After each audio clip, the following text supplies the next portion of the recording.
नमस्कार दोस्तों। देखिए मित्रों, आज हम माध्यमिक शिक्षा बोर्ड की जो 9th क्लास की पुस्तक है उसमें भारतीय संविधान वाला टॉपिक है, ये पढ़ रहे हैं और आज ये आपका कंप्लीट हो जाएगा। इससे पहले इस चैप्टर के 3 वीडियो बन गए, आज ये लास्ट वीडियो है। इसके साथ ही ये वाला चैप्टर आपका कंप्लीट हो जाएगा और बहुत ही अच्छा इन्होंने दे रखा है, इसमें बहुत ही अच्छा कंटेंट है। और इसके साथ ही जो लास्ट हमने क्लास थी उसमें से आपको एक क्वेश्चन का जवाब देना है कि नीति निर्देशक तत्वों के अंदर समान सिविल संहिता जो है, समान नागरिक संहिता, वो कौन से आर्टिकल में है। आपको अनुच्छेद बताना है। नीति निर्देशक तत्वों के अंदर आती है एक समान सिविल संहिता, तो वो कौन से आर्टिकल में है ये आप कमेंट करके बताइएगा। तो अब हम आगे बढ़ते हैं। तो देखिए, हम नीति निर्देशक तत्व पढ़ रहे थे और इसमें ये स्कूली शिक्षा वाले बच्चों के दोपहर के भोजन की व्यवस्था ये पढ़ लिया था और बीमा वगैरह ये चीजें हमने पढ़ ली थी।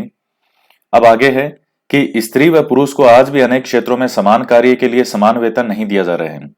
आय की असमानता कम होने की बजाय और अधिक हो रही है।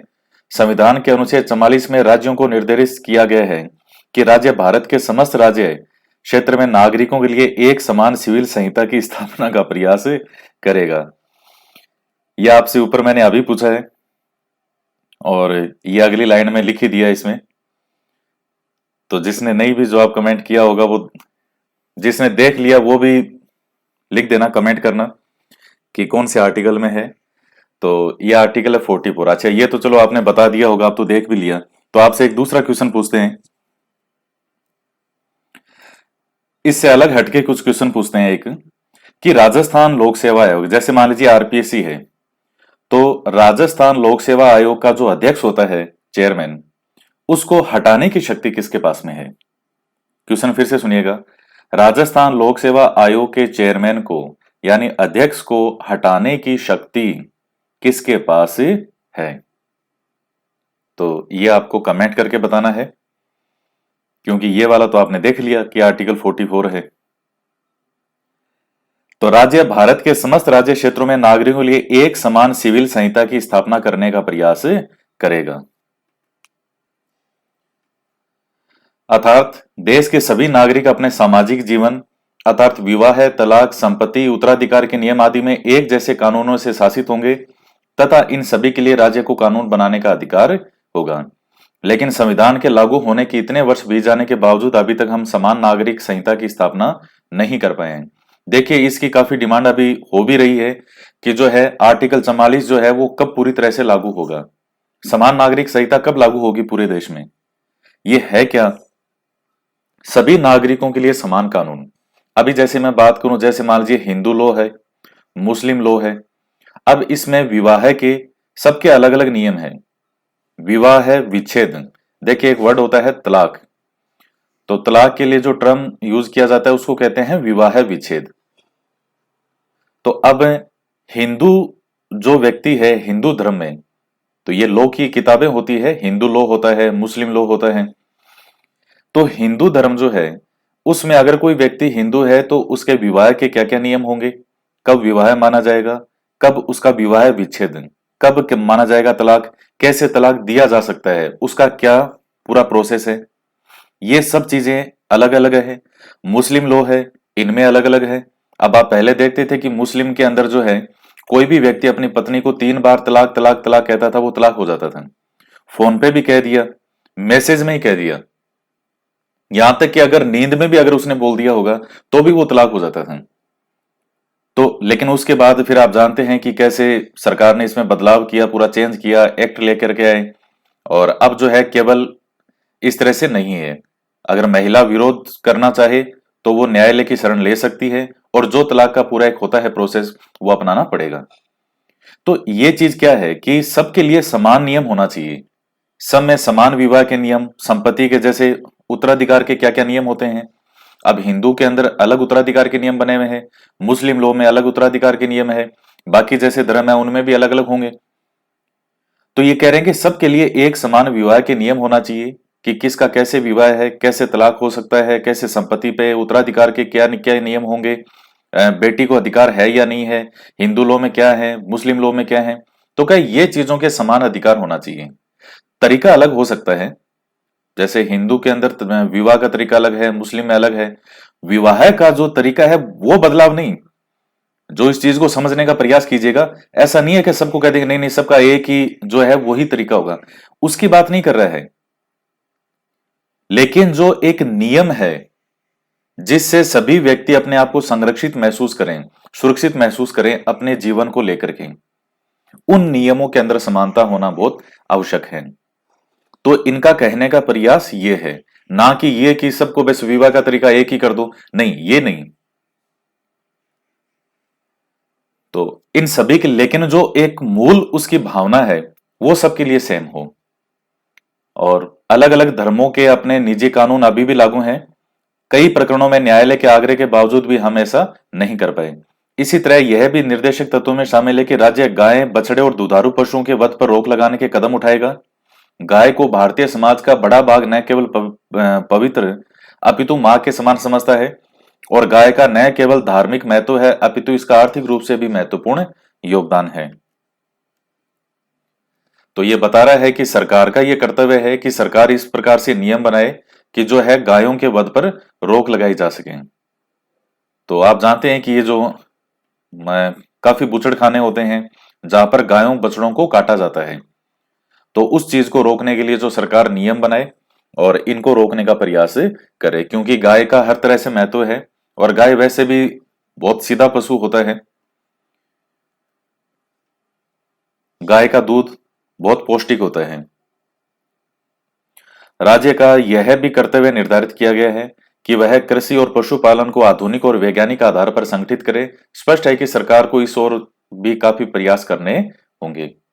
तो नीति निर्देशक तत्व है वो एक प्रकार से सरकार के लिए कर्तव्य है कि सरकार हमेशा इन चीजों को ध्यान में रखे कि उसको क्या क्या करने चाहिए।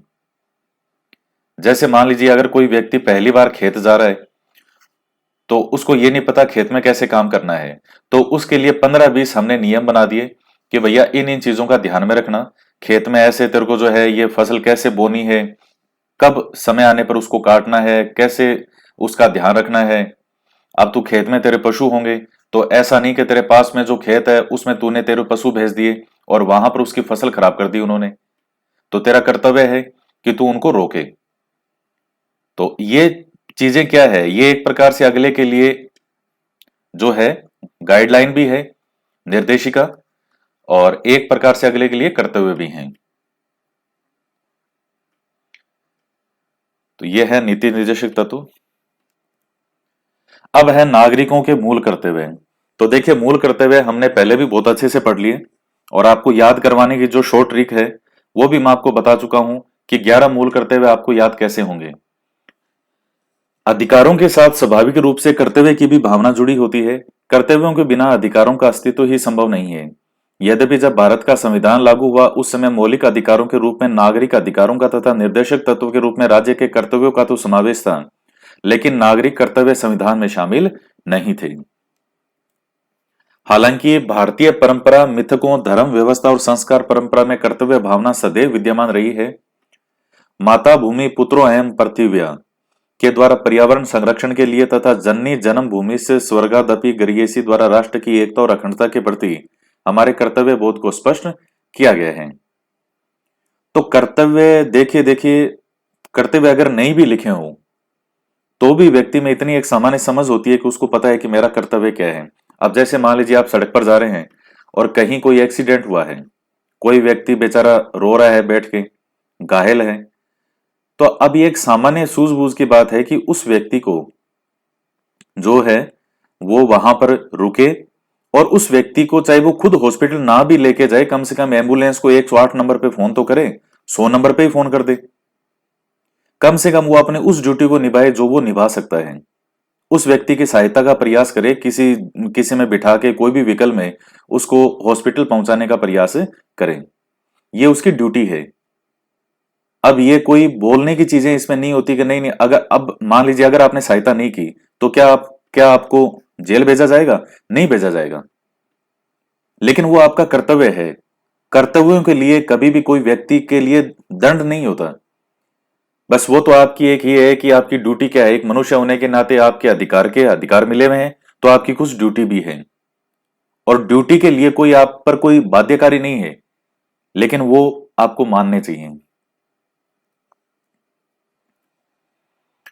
42वें संविधान संशोधन अधिनियम 1976 द्वारा संविधान के भाग 4 क और अनुच्छेद 51 क के द्वारा नागरिकों के मूल कर्तव्यों को संविधान में स्थान दिया गया है। देखिए, यह आपके लिए बहुत महत्वपूर्ण है। एक चीज आप ध्यान में रखिएगा, 42वें संविधान संशोधन के अंदर उस समय इंदिरा गांधी जी थे, और ये कुछ थोड़े से चेंज हैं, कुछ बेसिक सी मैं आपको चीजें बता दूं। एक तो आता है 42वां संविधान संशोधन। तो ये जो भी 42वां संविधान संशोधन आए वो सब 1976 हैं। 44वां संविधान संशोधन वो सब 1978 करना है आपको। 42वें संविधान संशोधन के अंदर इंदिरा गांधी जी थी प्रधानमंत्री, और उन्होंने संविधान के अंदर काफी कुछ चेंज किया था। कहते हैं कि संविधान की आधा संविधान बदल दिया था, कहा जाता है। आधा तो नहीं, लेकिन काफी कुछ, मतलब पूरा जो सिस्टम था उसके अंदर परिवर्तन करने का प्रयास किया था। तो फिर 78 में जो है, इस समय जनता पार्टी की सरकार थी, और उन्होंने 44वें संविधान संशोधन के अंदर, जो 44वां संविधान संशोधन था उसके अंतर्गत बहुत सारे जो अनुच्छेद जिनमें उन्होंने बदलाव किया था उनको वापस पहले जैसा कर दिया। जैसे लोकसभा का 42वें के अंदर जो कार्यकाल है, अब वैसे तो 5 साल है, उसको 6 वर्ष कर दिया गया। जनता पार्टी की सरकार आई, उन्होंने वापस उसको क्या कर दिया, 5 साल कर दिया। तो इस तरह से जो बदलाव 42वें के अंदर काफी कुछ बदलाव किए, वो 44वें के अंदर काफी कुछ उनको वापस एज इट इज कर दिया। तो अब ये थोड़ा पॉइंट आप ध्यान में रखना, क्योंकि इन दोनों के अंतर्गत काफी सारे चेंज हुए हैं। 42वां संविधान संशोधन 1976 है, और 44वां संविधान संशोधन 1978 है। अब वो कई बार आपसे क्या पूछता है कि कौन से संविधान संशोधन, कौन से अनुच्छेद के अंदर जो है ये मूल कर्तव्य जोड़े गए। अब वो ए ऑप्शन में आपको देगा 4 क। अब चूंकि आप पे वो भाग दिमाग में बैठा हुआ है, तो कई बार आप फर्स्ट ऑप्शन कर देते हो। वो आपसे भाग पूछ रहा है या अनुच्छेद पूछ रहा है। तो एग्जाम में जागरूक रहना है, प्रेजेंस ऑफ माइंड, तो उसके आधार पर आपका ये गलत नहीं होना चाहिए। तो भाग तो 4 क है और अनुच्छेद है 51 क। तो क्या किया है, और हालांकि कर्तव्यों के उल्लंघन के आधार पर नागरिकों को दंडित किया जा सकता है अथवा नहीं, इसके बारे में संविधान मौन है। मैंने आपको जैसा कि बताया कि नागरिकों को दंड देने के लिए ऐसा कुछ भी लिखा हुआ नहीं है। 11 मूल कर्तव्य बता दिए कि आपको इन इन चीजों का ध्यान रखना चाहिए। आपने उल्लंघन किया तो क्या आपको दंड मिलेगा क्या, तो ऐसी कोई चीज नहीं है। अब जैसे मान लीजिए कोई व्यक्ति पानी में डूब रहा है और आपको तैरना आता है, अगर तैरना ही नहीं आता वो एक अलग चीज है, और आपको तैरना आता है, तो अब आपका ये कर्तव्य है कि आप उसको बचाओ, बाहर निकालो, ना कि वहां बैठकर वीडियो बनाओ कि भैया कैसे डूब रहा है, आज मैं यहां पर आया हूं और ये एक लड़का डूब रहा है, ये चिल्ला रहा है कि बचाओ बचाओ, देखते हैं कोई आसपास है या नहीं है, मैं यहां पर बैठा हूं, मैं वीडियो बना रहा हूं। नहीं, अगर तैरना आता है तो पानी में कूदो, नहीं तो ऐसा कोई इंतजाम करो, रस्सी वगैरह है आसपास, सहायता के लिए पुकारो। तो वो चीजें हैं। अब किसी को तैरना ही नहीं आता हो और बेटा बोले जय बजरंग बली और ले पानी में तो कूद गया वो, तो भैया वो भी साथ में जाएगा। फिर इस तरह से नहीं करना है। सूझबूझ का प्रयोग करते हुए सामने वाले को बचाना है। ऐसा नहीं कि उसको तो ऊपर भेजा ही भेजा और खुद भी कि भाई चल हम तो डूबे जो डूबे सनम, तुमको भी ले डूबेंगे। ये चीज नहीं होनी चाहिए। संविधान का पालन करें और उसके आदर्शों, संस्थाओं, राष्ट्रीय चिन्ह, राष्ट्र ध्वज और राष्ट्रगान का आदर करें। तो यह पहला मूल कर्तव्य है कि संविधान का पालन करें, जो जो संविधान में लिखा हुआ है। संविधान के जो आदर्श हैं, जो भी संस्थाएं हैं, राष्ट्र चिन्ह है, राष्ट्र ध्वज है, राष्ट्रगान है, उन सब का क्या करना चाहिए, आदर करना चाहिए। जब राष्ट्रगान जो है ये जब बजाया जाता है तो हमें सावधान की मुद्रा में सीधे खड़े होना चाहिए। राष्ट्र चिन्ह जो है उसका सम्मान करना चाहिए, राष्ट्र ध्वज का सम्मान करना चाहिए। स्वतंत्रता के लिए हमारे राष्ट्रीय आंदोलन को प्रेरित करने वाले उच्च आदर्शों को हृदय में संजोए रखें और उनका पालन करें। जो राष्ट्रीय आंदोलन को प्रेरित करने वाले उच्च आदर्श थे, अपने देश के लिए स्वामी भक्ति, जी जान से समर्पण, अपने देश के लिए जो है वो जो दुश्मन है उनसे लड़ना, युद्ध करना, संघर्ष की भावना रखना, गलत का विरोध करना, देश के जो देशद्रोही हैं उनका विरोध करना, यानी अपने राष्ट्रीय आंदोलन को प्रेरित करने वाले जो आदर्श हैं उनको हमेशा अपने में बना के रखें। और मैंने आपको याद करवाने का, जैसे ए से बताया था एंथम, बी से बताया था भगत सिंह। तो बी से भगत सिंह से, तो भगत सिंह ने क्या किया, राष्ट्रीय आंदोलन को प्रेरित करने वाले, तो इस तरह से याद बताया।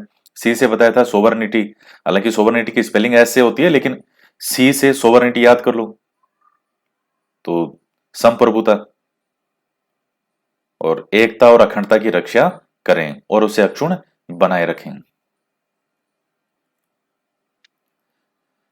देश की रक्षा करें और आह्वान किए जाने पर राष्ट्र की सेवा करें। डी, डी से मैंने आपको बताया था डिफेंस। ये सब A B C D E F G H I J K इस तरह से मैंने आपको याद करवाया था, ए बी सी डी।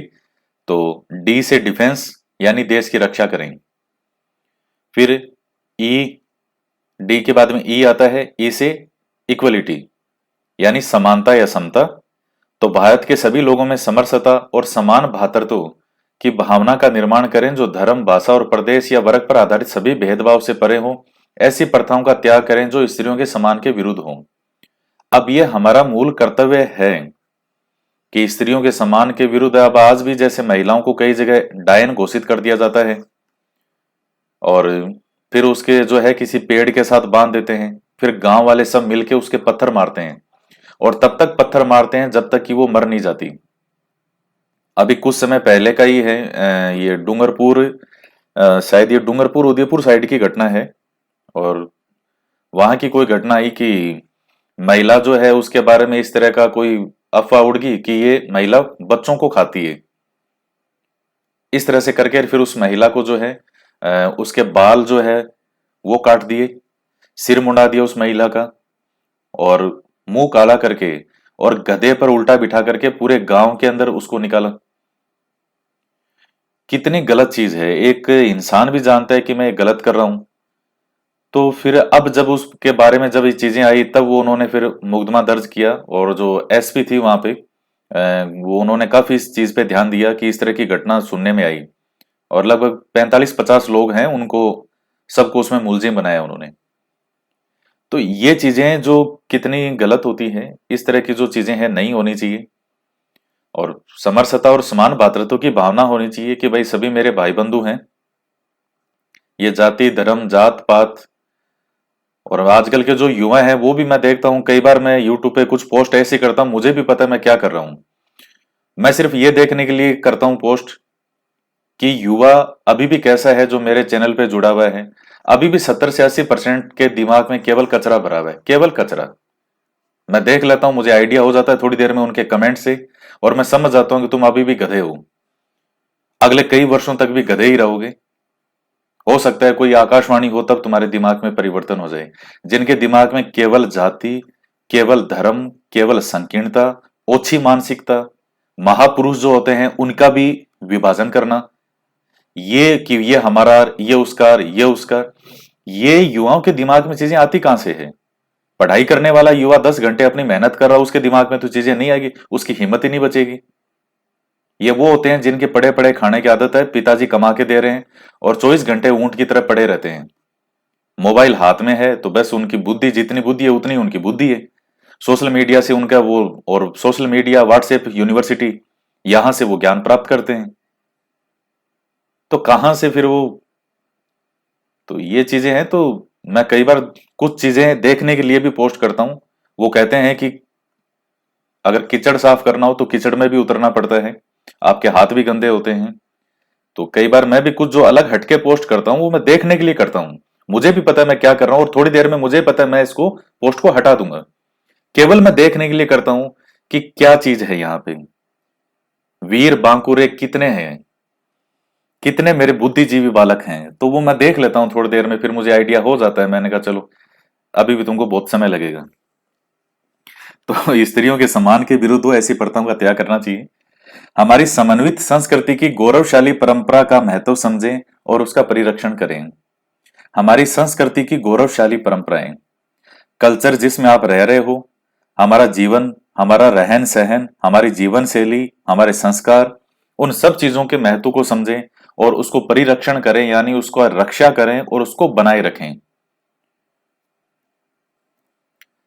प्राकृतिक पर्यावरण की, जिसके अंतर्गत वन, झील, नदी और वन्य जीव हैं, रक्षा करें और उसका संवर्धन करें और प्राणी मात्र के प्रति दया भाव रखें। तो जैसे वन है, झील है, नदी है, वन्य जीव हैं, तो इनकी रक्षा करनी चाहिए।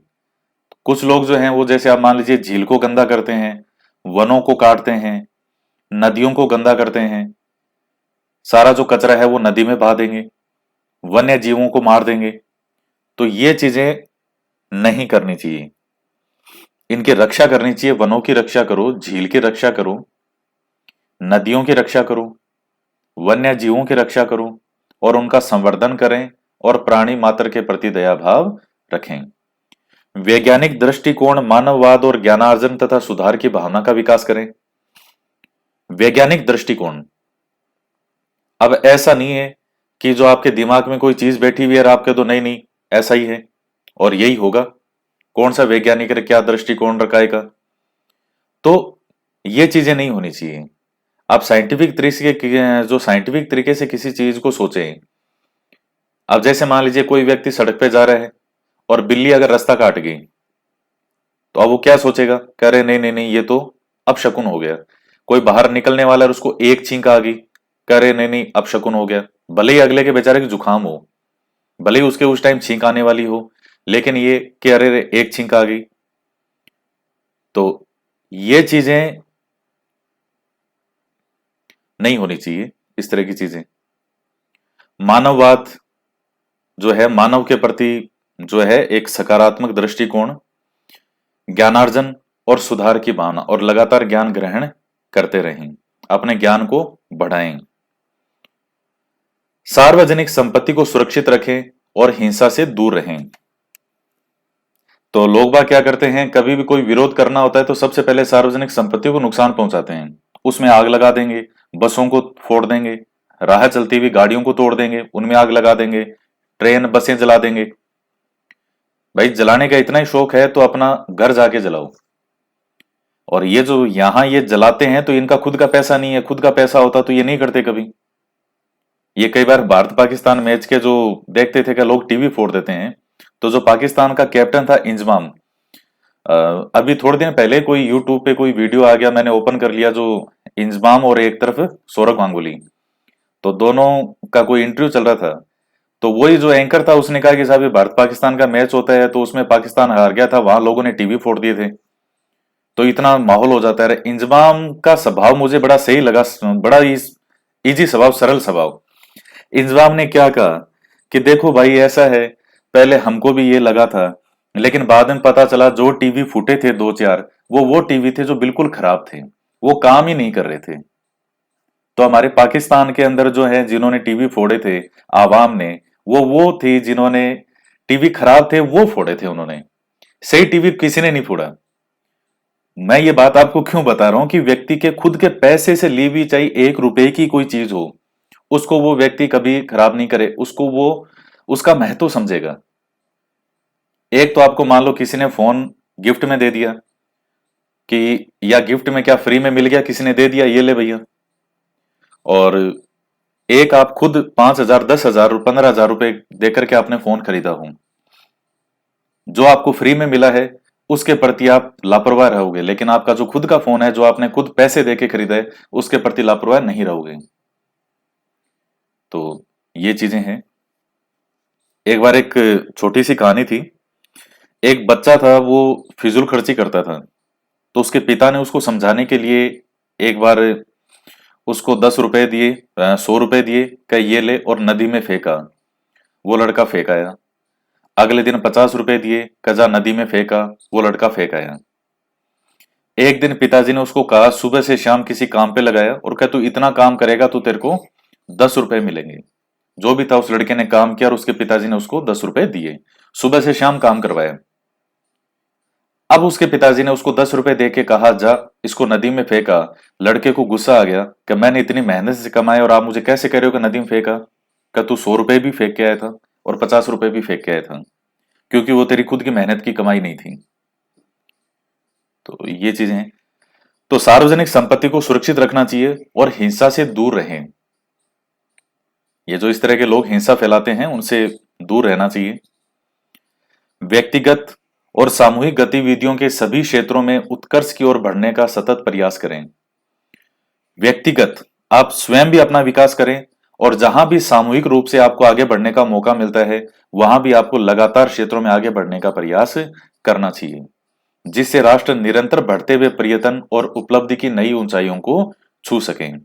केकड़ा प्रवृत्ति जो है वो नहीं होनी चाहिए। हिंदुस्तान के अंदर केकड़ा प्रवृत्ति बहुत ज्यादा है, और ये चीजें मैंने भी काफी यूट्यूब वगैरह पर ये चीजें देखी है, नोटिस की है कि या चाहे आपका कोई सा भी क्षेत्र हो, कोई भी व्यक्ति अगर कहीं एक बढ़ने का प्रयास करेगा तो बाकी जो है उसको खींचने का प्रयास करेंगे कि अरे नहीं नहीं नहीं, ये कैसे जा रहा है, कैसे जा रहा है, कैसे जा रहा है, कैसे जा रहा है। हिंदुस्तान के अंदर केकड़ा प्रवृत्ति बहुत खतरनाक है, और ये कमियां हैं तो उनको स्वीकार करना पड़ेगा कि हाँ, हमारे में ये कमियां हैं। तो ये जो भारत के अंदर ये है कि सामूहिक गतिविधियां जहां सबका विकास हो रहा है, तो आप भी अपना विकास करो। एक और एक 11 होते हैं, कहते हैं ना कि एक और एक मिल जाएं तो ये 11 बन जाता है। तो ये सहयोग की भावना होती है। यदि माता पिता या संरक्षक हैं, 6 वर्ष से 14 वर्ष तक की आयु वाले अपने यथास्थिति बालक या प्रतिपालक के लिए शिक्षा के अवसर प्रदान करें। तो माता पिता या गार्जियन, तो इनका कर्तव्य क्या है कि 6 से 14 वर्ष तक की आयु वाले अपना यथास्थिति बालक या प्रतिपालक जो भी आपके बच्चा है, तो उस बच्चे को आप शिक्षा प्रदान करो। ये आपका कर्तव्य है।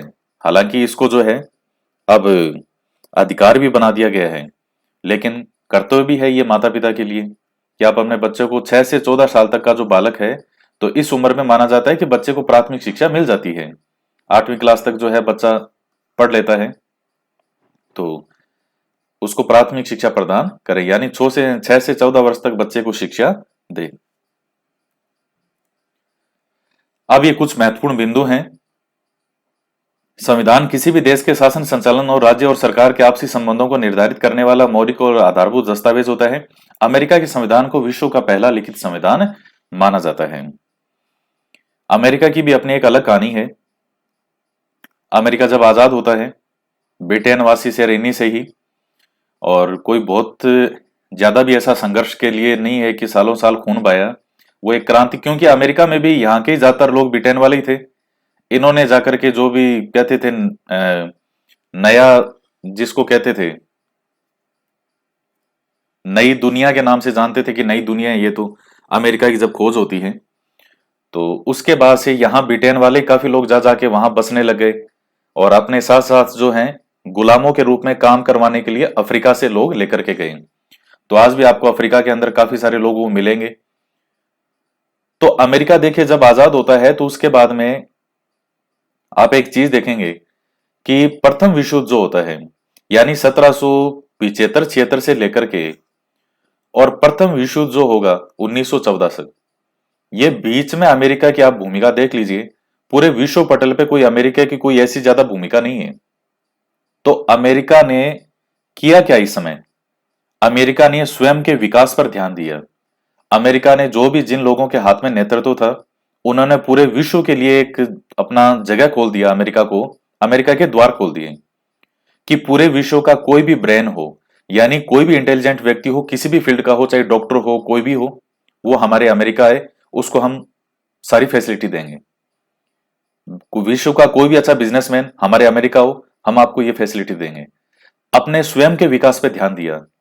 और जो अमेरिका ब्रिटेन के एक गुलाम के रूप में काम कर रहा था, वही अमेरिका देखिए उन प्रथम विश्व युद्ध तक आते आते इन 150 साल तक लगभग का समय मान लीजिए, अमेरिका कितना टॉप पे पहुंच गया, विश्व में सर्वाधिक शक्तिशाली देशों में आ गया। और जो दूसरा विश्व युद्ध होता है, उसके बाद में तो फिर दो ही शक्तियां रहेगी थी विश्व में, एक तो अमेरिका और दूसरी सोवियत संघ। और फिर ये जब सोवियत संघ का भी विभाजन हो गया, रशिया अलग हो गया और बाकी इसके जो देश थे 11-12 वो सब अलग अलग हो गए, तो फिर एक ही शक्ति रहेगी अमेरिका। अब फिर से शक्ति का विकेंद्रीकरण हो रहा है। तो ये चीज मैं आपको क्यों बता रहा हूं अमेरिका की। अगर अमेरिका भी दूसरे देशों में बीच में पड़ता उस समय, तो आज भी अमेरिका पिछड़ा हुआ ही होता। लेकिन अमेरिका ने खुद पे ध्यान दिया, उसने खुद का विकास किया। भारतीय संविधान का निर्माण कैबिनेट मिशन की योजना से हुआ था। संविधान सभा में निर्वाचित और मनोनीत दोनों तरह के सदस्य। संविधान सभा की पहली बैठक 9 दिसंबर 1946 को हुई थी। डॉक्टर राजेंद्र प्रसाद संविधान सभा के अध्यक्ष थे। संविधान निर्माण हेतु गठित विभिन्न समितियों में सबसे महत्वपूर्ण प्रारूप समिति थी। इसके अध्यक्ष डॉक्टर भीमराव अंबेडकर जी थे। संविधान निर्माण में उनकी महत्वपूर्ण भूमिका के कारण ही डॉक्टर अंबेडकर को भारतीय संविधान का जनक माना जाता है। यह क्वेश्चन आपसे पूछ सकता है वो कि भारतीय संविधान का जनक कौन है, तो डॉक्टर अंबेडकर जी को भारतीय संविधान का जनक माना जाता है, क्योंकि जो प्रारूप समिति यानी ड्राफ्टिंग कमेटी, तो क्या बनाना है, कैसा बनाना है कानून, किस चीज के बारे में, कौन से आर्टिकल होंगे, किस रिलेटेड, वो सब एक ड्राफ्ट तैयार करने का काम प्रारूप समिति ही करती थी। भारतीय संविधान विश्व का सबसे बड़ा संविधान है। प्रस्तावना के अलावा 12 अनुसूचियां, 22 भाग और 395 आर्टिकल हैं। भारतीय संविधान देश को संघात्मक, संसदात्मक, लोकतांत्रिक गणराज्य घोषित करता है। संविधान नागरिकों के लिए अनेक मौलिक अधिकारों की व्यवस्था करता है, जिनमें समानता का अधिकार, स्वतंत्रता का अधिकार, शोषण के विरुद्ध, धर्मकार, संस्कृति, शिक्षा, ये संवैधानिक, ये सब हैं। तो 6 मूल अधिकार हैं। नीति निर्देशक तत्व राज्य के लिए नैतिक कर्तव्यों का कार्य करते हैं। इनके लागू होने से नागरिकों का सामाजिक आर्थिक कल्याण होगा और राज्य लोक कल्याणकारी राज्य हो जाएगा। फिर है 42वां संविधान संशोधन 1976 द्वारा ये मूल कर्तव्य जोड़े गए और वर्तमान में इनकी संख्या क्या है, 11। अब आते हैं वस्तुनिष्ठ प्रश्न, क्या क्या है। भारतीय संविधान का निर्माण कौन सी योजना से हुआ था, तो बताइए भारतीय संविधान का निर्माण कौन सी, माउंटबेटन योजना, वेवेल योजना, क्रिप्स मिशन या कैबिनेट मिशन, तो किसके तहत हुआ था। ये देखिए आपका इधर ही लिखा हुआ है कि भारतीय संविधान का निर्माण किससे हुआ था, कैबिनेट मिशन की योजना से। क्या हो जाएगा, ग, कैबिनेट मिशन। संविधान सभा की पहली बैठक कब हुई थी, तो 9 दिसंबर 1946 को पहली बैठक हुई थी। 11 दिसंबर को जो है वो डॉक्टर राजेंद्र प्रसाद स्थायी अध्यक्ष बने। 9 दिसंबर को कौन बने थे, अस्थायी अध्यक्ष सच्चिदानंद सिन्हा। और 13 दिसंबर को पंडित जवाहरलाल नेहरू जी ने जो है वो कौन सा प्रस्ताव जो वो उसमें रखा था, उद्देश्य प्रस्ताव। सही उत्तर इसका क होगा, 9 दिसंबर 1946। भारत का संविधान कब अंगीकृत हुआ, और पहला ही ऑप्शन दिया है 26 जनवरी 1950। क्या होगा इसका, क नहीं होगा। तो भारतीय संविधान लागू कब होता है, तब आप क कर सकते हो। अंगीकृत कब हुआ, 26 नवंबर 1949। भारतीय नागरिकों को कितने मौलिक अधिकार हैं, तो कितने हैं, 6 हैं। शुरुआत में 7 थे लेकिन 6 हैं, तो 6 ही करना है आपको। समान नागरिक संहिता का वर्णन कौन से आर्टिकल में है, यह फिर पूछा इन्होंने, आर्टिकल 44।